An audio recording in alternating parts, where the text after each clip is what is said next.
জোবায়দা রহমান যদি রাজনীতিতে ফিরেন, উনি ওনার যে নলেজ, আমাদের যে এনএইচএস ন্যাশনাল হেলথ সিস্টেম, যার মাধ্যমে ইউকে টোটাল স্বাস্থ্য সেক্টরটা পরিচালিত হয়, এই এনএইচএসের আদলে উনি এই দেশের অনেক স্বাস্থ্য সংস্কারে ভূমিকা রাখতে পারবেন। এবং অনেকে ধারণা করতেছে আমাদের আপসীন দেশনেত্রী বেগম খালেদা জিয়ার যোগ্য উত্তরসূরি হতে পারবেন।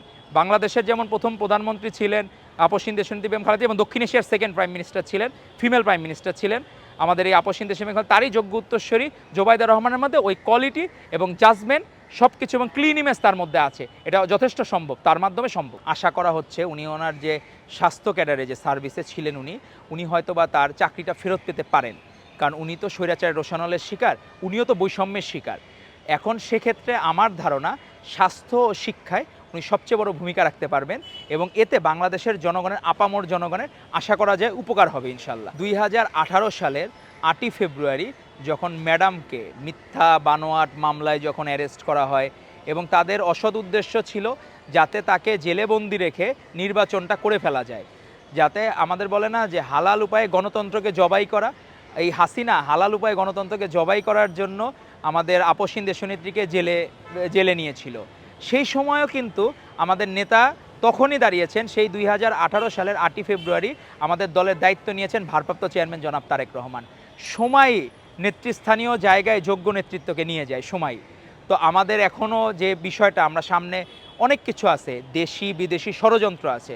আপনি আমাদের এখানে আমাদের ম্যাডামের ভাগ্নে, আপন ভাগ্নে, এবং আমাদের ভারপ্রাপ্ত চেয়ারম্যান জনাব তারেক রহমান আপন খালাতো ভাই, একজন সজ্জন ব্যক্তি ইঞ্জিনিয়ার তুহিন ভাই, উনি সাবেক এমপি ছিলেন ডোমার ডিমলা নীলফামারীর। ওনাকে মিথ্যা বানোয়াট মামলায়, দুদকের মামলায় তাকে জেলখানায় ভরা হয়েছে, কিন্তু একই ধরনের মামলায় জামাতের একজন নেতা ডাক্তার তাহের সাহেবকে তাকে ওইখানে ইনভ্যালিড করে দেওয়া হয়েছে, মামলা ইনভ্যালিড করে দেওয়া হয়েছে। কিন্তু এখানেও যে বৈষম্যগুলো হচ্ছে শুধুমাত্র জিয়া পরিবারের প্রতি, তাদের জনপ্রিয়তার প্রতি আক্রোশের জায়গা থেকে এই বৈষম্যগুলো করা হচ্ছে। সেই জায়গায় আমাদের কিন্তু ষড়যন্ত্র থেমে নাই। আমাদের চারপাশে ষড়যন্ত্র হচ্ছে কিভাবে যাদের জনপ্রিয়তায় ভাটা ফেলানো যায় আমাদের, কিন্তু হাজার চেষ্টা করে কোনো লাভ নাই। সেদিন দেখলাম 2 মাস বয়সী একটি রাজনৈতিক দল ভাড়া করা লোক নিয়ে গেছে, সেও বলতেছে খালেদা জিয়ার ডাকে আসছি।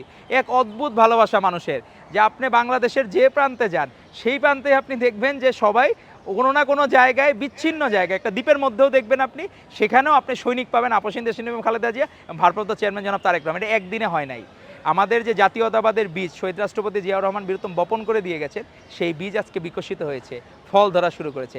আপনারা রাজনীতি আগে শিখুন। আপনারা যে প্রস্তাবনা দিয়েছেন, আপনাদের নতুন দলের যে প্রস্তাবনাগুলো দিয়েছেন, আমাদের বাইরে আপনি কোনো কিছু দেখাইতে পারেন নাই। ফ্যাসিস্ট হাসিনা যখন ছিল 2.5 বছর আগে, আমাদের নেতা তারেক রহমান কিন্তু তখনই প্রস্তাবনাগুলো দিয়ে রেখেছিলেন রাষ্ট্র মেরামতের জন্য 31 দফা। সেই জায়গায় আশা করি আমরা আমাদের এই জায়গায় এই জিয়া পরিবারের হওয়ার কারণেই কিন্তু একজন যোগ্য ব্যক্তি হওয়ার কারণে জোবায়দা রহমানকে নির্বাসিত জীবনযাপন করতে হয়েছে। আশা করি সময়ই নেতৃত্বের বিকাশ ঘটায়, এবং পার্টি তাকে যে জায়গায় যোগ্য মনে করবে। আমরা আমাদের নেত্রী আপসীন দেশনেত্রী বেগম খালেদা জিয়ার আদর্শে আমরা ছোটোবেলা থেকে আমরা যে ছাত্র রাজনীতি করি, পরবর্তীতে তারেক রহমানের যে রাজনীতিক ক্যারিশম্যাটিক লিডারশিপ দেখেছি, আশা করব জোবায়দা রহমানও যোগ্য জায়গায় যাবেন ইনশাল্লাহ, যদি উনি রাজনীতি করার ডিজায়ার করেন এবং উনি দলকে প্রপারলি সার্ভ করতে পারবেন। এবং পরবর্তীতে বাংলাদেশে যখন সরকার গঠন হবে নির্বাচনের মাধ্যমে, আশা করব উনি সেই সরকারেও ভূমিকা রাখতে পারবেন ইনশাল্লাহ।